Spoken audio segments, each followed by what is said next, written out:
श्री गुरुचरणकमलेभ्यो नमः। श्री गुरुचरणकमलेभ्यो नमः। नारायण नारायण नारायण नारायण। कृष्णाय वासुदेवाय हरये परमात्मने प्रणतक्लेशनाशाय गोविन्दाय नमो नमः। ॐ शान्ति शान्ति शान्ति। ॐ सद्गुरुदेव भगवान की जय। आज जब शयन करे व्यक्ति तो पहले अपने आत्मा का अवलोकन करे।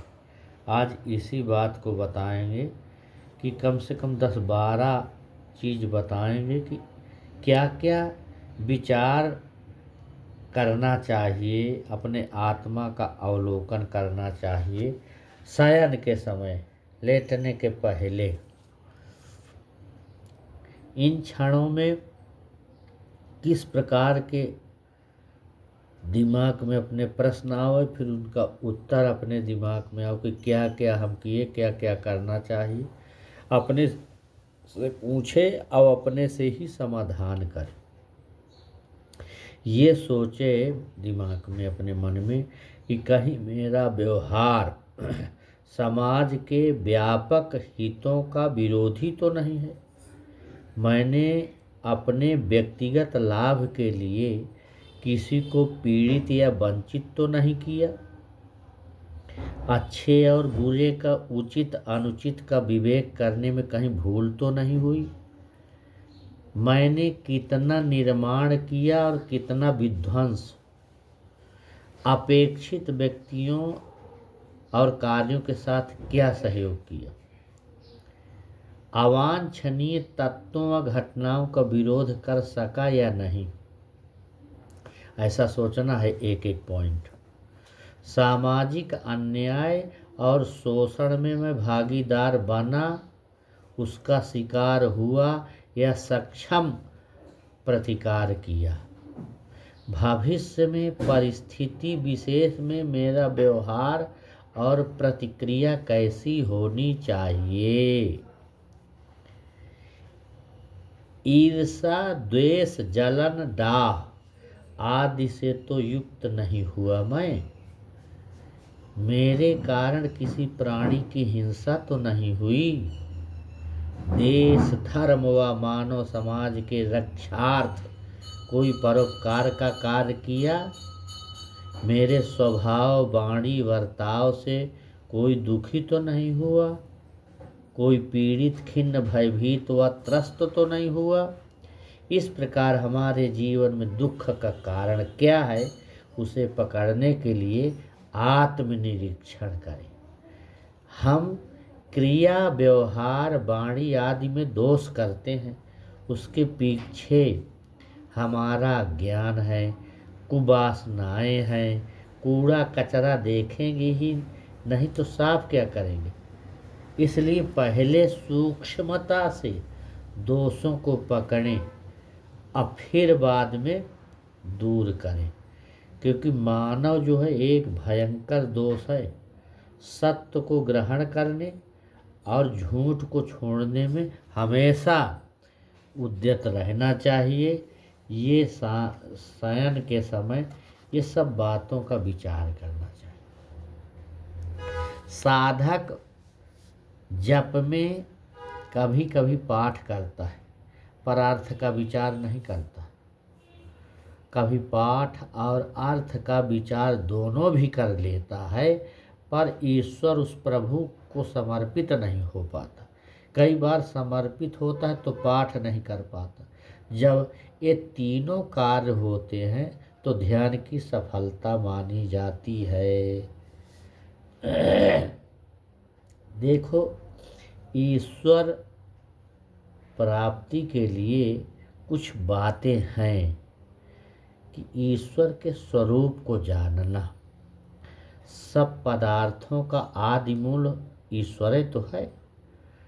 जो सारे संसार में जितने भी पदार्थ हैं, द्रव्य हैं, वो सब उनके आदि में मूल ईश्वर को ही समझना। सब साधनों का प्रयोग ईश्वर की आज्ञा अनुसार करना। जितने साधन हैं, जितने पाठ पूजा साधन हैं, वो ईश्वर की प्राप्ति के लिए आज्ञा है उनकी, इस ईश्वर को प्राप्ति के लिए। अलौकिक फलों की कामना न करना। ईश्वर मुझे देख सुन जान रहा है, ऐसा विचार बनाए रखना, हमेशा सोचते रहना। स्वयं को उस प्रभु में डूबा हुआ जानना। उस प्रभु के कारण मैं कार्य करने में समर्थ हुआ हूँ, ऐसा ज्ञान अपने मन में बनाए रखना। अब प्रथम स्थूल कार्यों फिर सूक्ष्म कार्यों को करते हुए अपने उस प्रभु में समर्पित रहो। कार्य आरंभ से पहले उस भगवान परमात्मा की आज्ञा लेना, अंत में धन्यवाद देना। ईश्वर परमात्मा के लिए यह वह शब्द के प्रयोग की जगह न होना चाहिए, आपका प्रयोग होना चाहिए। प्रत्येक कार्य की सफलता हेतु उसकी सहायता चाहना, ये मन में अपने बात जमाए रखना।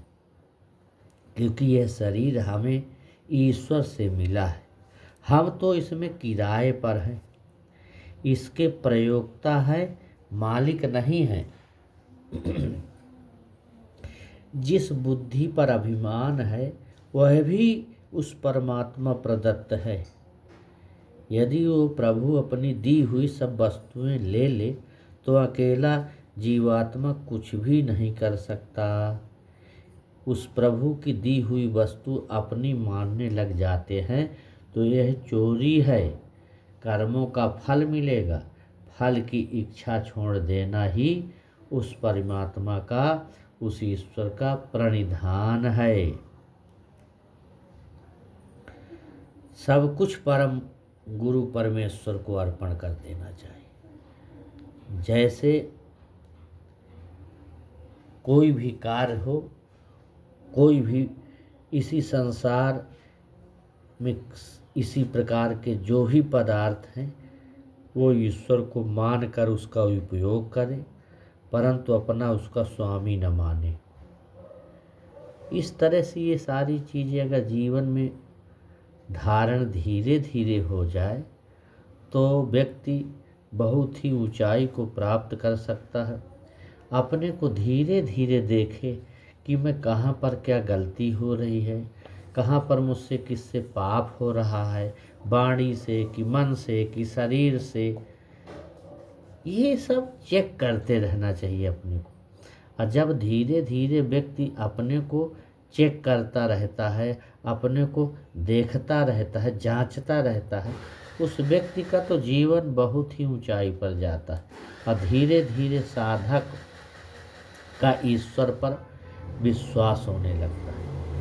और तात्विक विश्वास नहीं, वरना व्यक्ति को उल्टा कार्य करे ही नहीं।